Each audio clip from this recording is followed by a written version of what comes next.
네, 여러분 안녕하십니까, 평경장입니다. 대부분이 인정하기 싫겠지만 현재 시장에 나와 있는 악재들이 상당히 많은 편입니다. 저는 그런 악재들 중에서 두 개가 가장 중요하다고 생각하고요. 우선적으로 이 내용을 말씀드리고 시장을 분석하도록 하겠습니다.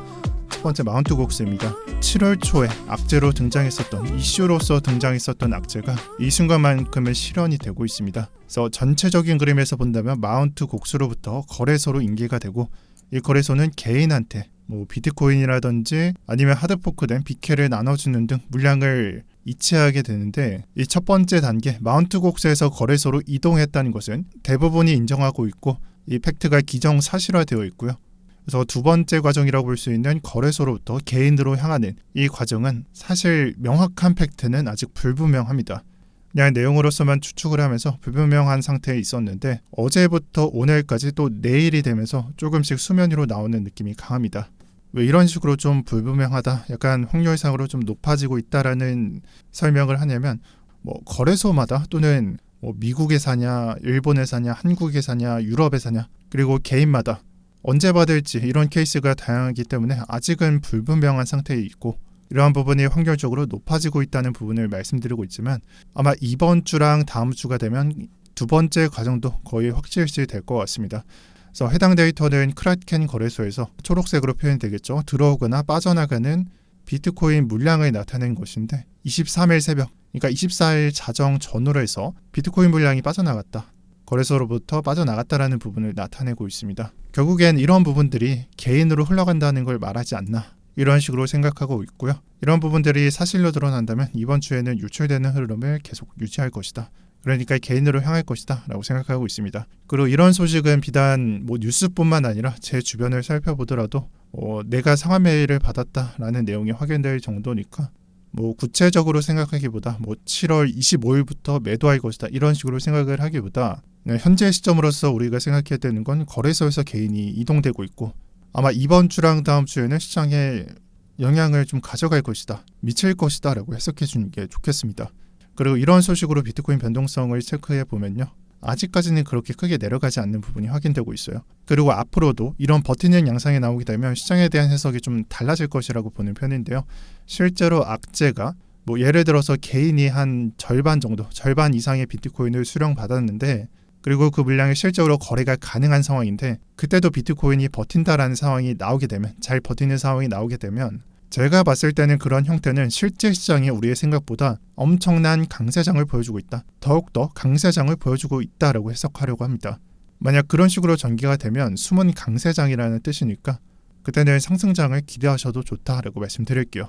그리고 현재 가격이 65K 또는 66K 부근에 머무르고 있는데, 이번 이슈로 인해서 하락했을 때 그냥 정석적으로 판단을 해본다면 제가 봤을 때는 60.7K까지는 하락이 괜찮다라고 보고 있습니다.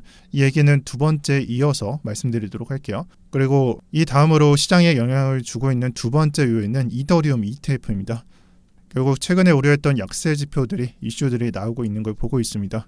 지난 영상 내용에서 이더리움 ETF 상승할까 조정을 줄까 이런 내용을 판단했을 때 단기랑 장기를 나눴었고, 단기적인 부분에서 이더리움 ETF는 결국 단기적인 유출을 발생시키면서 약세 부분을 야기시킬 수 있다, 이 부분을 인지해야 된다, 이런 내용이 있었습니다.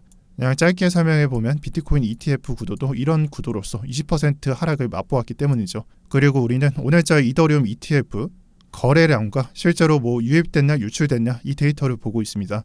여러분들 한번 보세요. 그레이스케일과 블랙락, 피델리티, 비트와이즈, 그리고 잡 트러스트 ETF들, 이런 것들이 나와 있고, 여기서 유출된 양과 유입된 양을 보시면요, 그렇게 좋은 데이터는 아니라는 해석이 나옵니다. 자, 이 데이터를 대충 데이터화 시켰습니다. 그레이스케일과 블랙락, 피델리티, 그리고 나머지는 그냥 잡놈, 엑세드라라고 표현을 했고요. 여기서 그레이스케일의 물량을 보면 생각보다 좀 많은 물량이 유출된 걸로 보입니다. 484 밀리언이고요. 구체적인 숫자로 따져본다면 밀리언이니까 한 5억 달러 정도가 유출됐다라고 볼 수 있습니다. 4억 8,400만 10만 달러라고 볼 수 있어요. 그럼 이 물량이 많은 거냐? 비트코인 ETF랑 비교해보면 되겠죠. 비트코인 ETF 첫날 기록지를 보면 블랙락부터 피델리티, 방금 봤었던 비트와이즈 이런 식으로 나와 있고, 마지막에 그레이스케일이 나와 있습니다. 그레이스케일의 유출 물량, 첫날의 유출 물량을 보면 지금보다 한 5분의 1 수준인 걸 알 수 있어요. 그러니까 이 두 데이터를 비교해 보면 비트코인 ETF를 게시했을 때보다 더 많은 양이 유출됐냐라는 해설을 할 수 있고, 실제로 이때는 그레이스케일이 내놓더라도 나머지 회사들이 많은 물량을 매입했기 때문에 이 물량이 약간 해소됐다, 소화됐다라는 해설이 가능하지만, 지금 현재는 시장이 그렇게 물량을 받아주거나 내가 진짜 매집 많이 할 거야 이런 모습을 보여주고 있지는 않습니다. 그래서 비트코인에서 보였던 그런 매집 흐름이나 이런 부분들을 해소시킬 것이라는 부분이 좀 부족하게 해설되기 때문에, 그 흐름이 부족하기 때문에 이더리움 데이터를 해설했을 때는 긍정적인 해설이 나오고 있지는 않습니다. 왜냐하면 그레이스케일 같은 경우에는 우리가 경험했듯이 그냥 계속 같은 물량을 내놓을 것이고요. 그리고 나머지 회사들은 이 물량을 계속 매집한다라는 그런 보장을 할 수가 없습니다. 그렇기 때문에 긍정적으로 해석할 수가 없는 편이에요.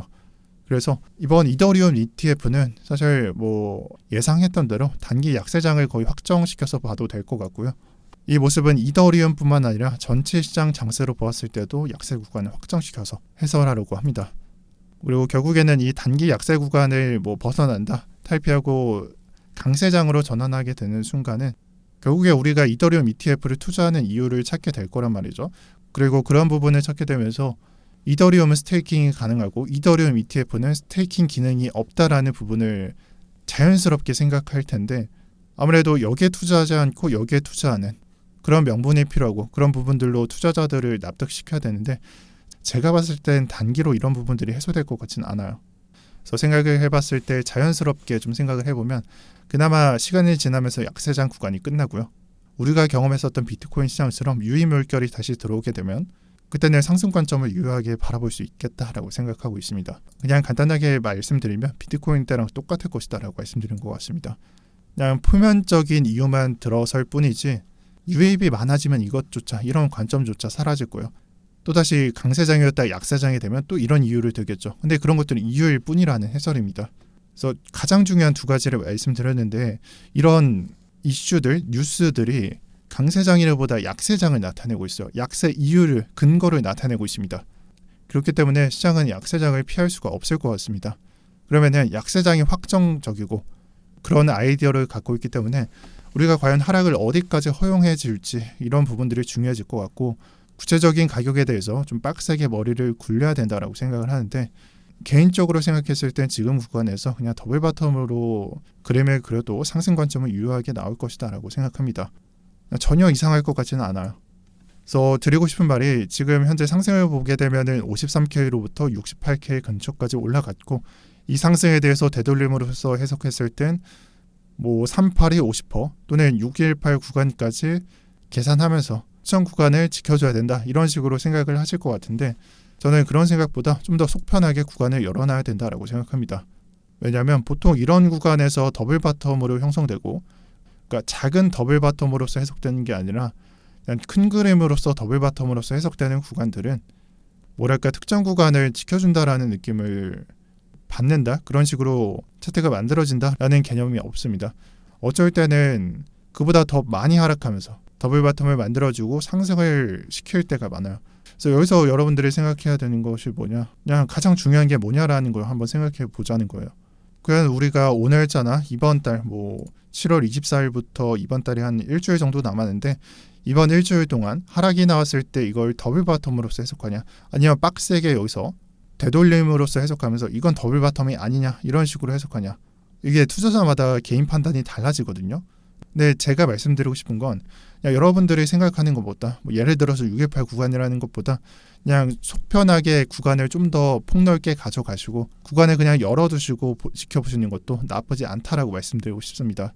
왜냐하면 이런 부분을 설명할 때 제가 사람들을 지켜보면 특정 구간은 빡세게, 그러니까 이 선을 무조건 지켜줘야 된다, 조금이라도 벗어나면 안 된다라고 말을 하지만, 사실 되돌림으로서 해석되는 부분, 엘리어트도 있겠고, 그 전 단계인 XABCD도 있겠고, 배시나 크랩 같은 것들, 그리고 어떻게 보면은 RSI상 해석으로 볼 수도 있겠고, 또는 특정 지지를 노리는 사람들도 있을 것이고, 그런 생각을 하게 될 텐데, 되돌림으로서 해석할 때요, 이런 구간들이 이런 식으로 차트가 나와 있다는 것은 이 구간이 깨졌다는 걸 의미하는 게 아닙니다. 그러니까 초보자분들이 이런 식으로 해석하는데, 그냥 이런 차트는 이 구간을 충족한 것과 같다는 해설을 하셔야 돼요. 그런 의미에서 위에서 예를 들었던 이 구간도 사실 깨진 게 아니죠. 그냥 충족시킨 거예요. 왜냐면 다음 구간에 밟지 않았기 때문에, 어찌 보면 그냥 스탑로스 설정가가 될 수 있는 구간에 밟지 않았기 때문에 라고도 볼 수 있겠습니다. 그래서 소수로 좀 특정되는 이런 구간을 너무 빡세게 보기보다 폭넓게 바라보시고요. 제가 봤을 때는 이 약세 구간이나 하락 구간으로서 정의할 수 있는 구간이 단기적으로는 해소될 것 같지는 않으니까 그냥 월말이나 다음 달 초까지는 그 어떤 하락이 나오더라도 형식보다 형태를 중요하게 생각하면서 시장을 바라보시는 걸 추천드립니다. 이상 영상 마치도록 하겠습니다. 오늘도 평경장이었고요. 시청해 주셔서 감사합니다.